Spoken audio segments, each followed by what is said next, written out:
তারা তো আল্লাহর নাফরমান লানত প্রাপ্ত, কিন্তু তারা এটা আমল করে। যেমন বেঈমানরা এরাও দান সদকা করে, খয়রাত দেয়, মানুষের সহযোগিতা করে, এটা মানবতার সেবা করতেছে, করে। হুজুর পাক সাল্লাল্লাহু আলাইহি ওয়াসাল্লামকে সাহাবীরা বললেন যে হুজুর, এটা তো সাদৃশ্য হয়ে যাচ্ছে, যে তাদের সমকক্ষ হয়ে যাচ্ছে আমাদের। হুজুর পাক সাল্লাল্লাহু আলাইহি ওয়াসাল্লাম বললেন, আল্লাহ যদি আমাকে আগামী বছর মুহররমের 10 তারিখের পূর্ব পর্যন্ত হায়াত রাখে, তাহলে আমি 9 তারিখ রোজা রেখে ইহুদিদের বিরোধিতা করে 9 তারিখ রোজা রাখবো এবং 10 তারিখ 2টা দিন আমি রোজা রাখবো। বলেন সুবহানাল্লাহ। দেখেন, সাধারণত ইবাদতের একটু মিলা যাওয়ার কারণে আল্লাহ রাসূল সাল্লাল্লাহু আলাইহি ওয়াসাল্লাম সেইটাতে আবার নতুনত্ব করে মুসলমানের সাথে যেন ইহুদিদের সাথে না মিলে, এই কারণে একটু ভিন্নত্ব তৈরি করলেন। কিন্তু আজকে আমাদের ইয়ং জেনারেশন যারা আছেন, আপনারা হুবহু আপনার চুলের কাঠি, আপনার গায়ের শার্টের কাঠি, টি শার্টের কাঠি, গেঞ্জির কাঠি, পাজামার কাঠি, আপনার 3 কোয়ার্টার, এরপর 2 কোয়ার্টার, এরপর 1 কোয়ার্টার, মানে একদম আন্ডার অবস্থা। সেখানেও আপনারা ইহুদ নাসারাদের সত্য ভেসে আপনারা চলতেছে, যেখানে সম্পূর্ণ আল্লাহ রাসূল সাল্লাল্লাহু আলাইহি ওয়াসাল্লাম বিরোধিতা করছে, যে মুসলমানদের সাথে কখনো ইহুদিদের সাথে মিলতে পারে না, মুসলমানদের সাথে খ্রিস্টানদের সাথে মিলতে পারে না, মুসলমানদের সাথে বেঈমানদের সাথে কোনোদিন মিলতে পারে না। হ্যাঁ, তারা বেঈমান, কিন্তু আল্লাহর মাখলুক, আল্লাহর সৃষ্টি বান্দা, এই জন্য মানবতা দেখাবে, কিন্তু তাদের সাথে তোমার ইবাদতের সাথে তুমি সাদৃশ্য করবা, এটা আল্লাহ রাসূল সাল্লাল্লাহু আলাইহি ওয়াসাল্লাম বরদাস্ত করে না। তো আমরা সাদৃশ্য করি।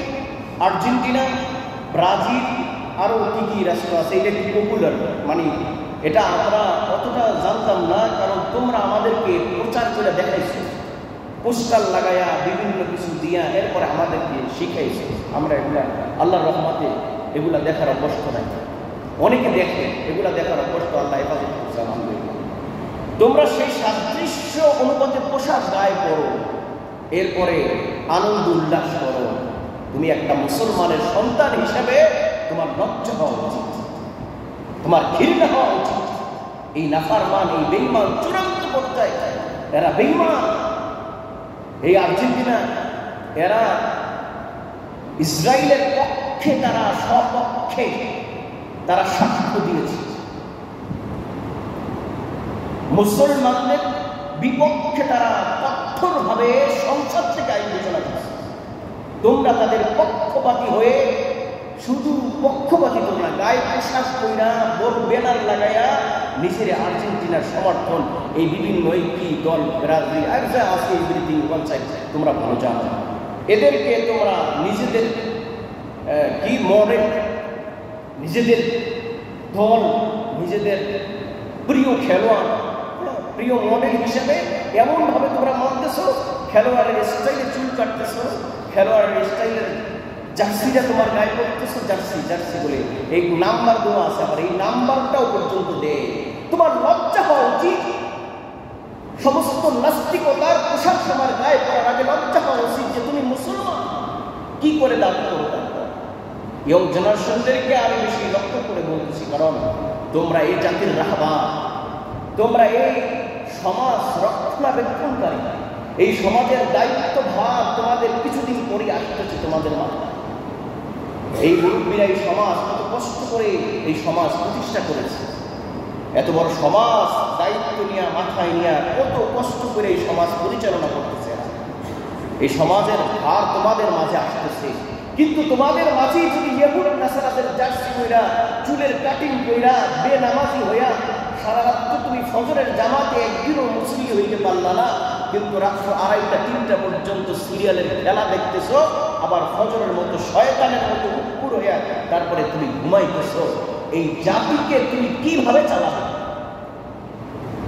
এই জাতির, এই সমাজের দায়িত্ব তো কিছুদিন পরে ইয়ং জেনারেশন আমার বাবাদের প্রতি আসতেছে, যুবকদের প্রতি আসতেছে। তুমি কি করে চালাবে? তুমি একদিন আমাকে তোমার চুলের কাটিং বিভিন্ন নাস্তিকের মতো। তো ইসলামের এই যে সমাজটা, এই সমাজটা যে মুরব্বীরা মাথার ঘাম পায়ে ফেলাইয়া অর্থ টাকা, বুদ্ধি, পরিশ্রম, সময় দেওয়া যায় যে ইসলামী একটা সমাজ তোমাদেরকে উপহার দিল তারা পরিশ্রম দিয়ে, এই সমাজটা তোমরা কিভাবে পরিচালনা করবে? এই জন্য ইসলামী সমাজ পরিচালনার জন্য তোমাদেরকে ইসলামী মাইন্ডে হতে হবে। ইসলামী মাইন্ডে তোমরা এমন ভাবে হয়েছ 2024 হ্যাপি নিউ ইয়ার জানো, তুমি 46 যে হিজরি এইটা তোমার কাছে খবর নাই, এটা খবর থাকা উচিত ছিল, এটার খবর রাখা উচিত ছিল তোমার কাছে। মুহররম মাস, বছর শুরু, নববর্ষ শুরু হয়েছে, এটা তোমার কাছে খবর নাই। এই জন্য তোমরা ফিরে আসো, তোমরা পরিবর্তন হও। এই সমাজ পরিবর্তন তোমরাই ঘটাবে, এই সমাজ তোমরা চালাবে। একদিন আমি মানুষের থাকবো, আমি এখানে, আল্লাহ তাআলা বেশি রিজিক রাখবে না, যখন তখন চলে যেতে পারবে। এই সমাজ তোমরা গঠন করবে, এই সমাজের কর্মধার তোমরা, এই সমাজের কাজে তোমাদের ভার আসতেছে। এই জন্য তোমরা পরিবর্তন হয়ে যাও। এই বিভিন্ন নর্তকীদের স্টাইল পরিবর্তন করো, নিজের দেহটাকে বিভিন্ন ট্যাটু করো, সম্পূর্ণ হারাম, সাবধান। ট্যাটু থেকে সাবধান, ট্যাটু থেকে যুবকরা সাবধান। ট্যাটু করবে না, ট্যাটু জায়গাওয়ালা সম্পূর্ণ জাহান্নামে চলে যাবে। বলেন দেখি, এতটুকু জায়গা জাহান্নামে যদি হয়, এতটুকু জায়গায় জাহান্নামে হবে না।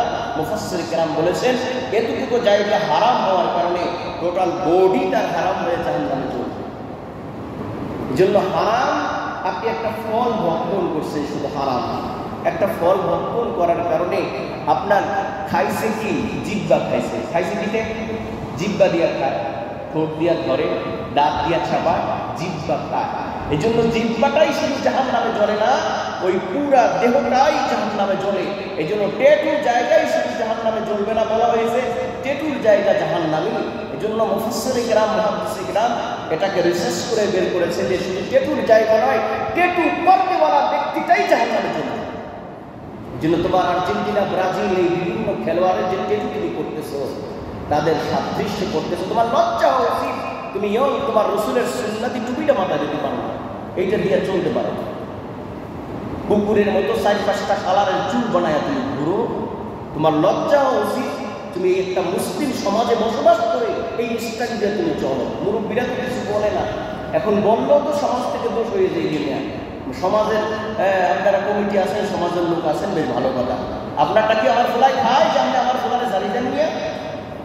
যখন এই কথা, যখন পরিবার থেকে প্রতিবাদ, সমাজের মুরব্বীদের উপরে প্রমাণ আসা শুরু করছে, তখন থেকেই আপনার ছেলেরা জালিম হয়ে যাচ্ছে। আর জুলুম জুলুমাত ইয়াউমাল কিয়ামা, এই জুলুমকারীরা, জালিমকারীরা কিয়ামতের দিন কঠিন ভয়ঙ্কর হয়ে যাবে।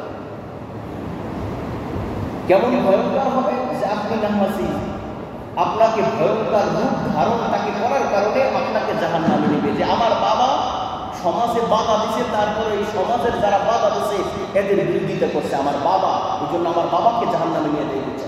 আমি ট্যাটু করছি, আমি বিভিন্ন নাস্তিকের জার্সি করছি, বিভিন্ন ইহুদি নাসারাদের খেলোয়াড়দের পোশাক করছি, আমার বাবা কিচ্ছু বলে নাই। এই জন্য আমার বাবাকে আমি আগে জাহান্নামে জ্বলতে দেখতে চাই, এরপর আমি চলব।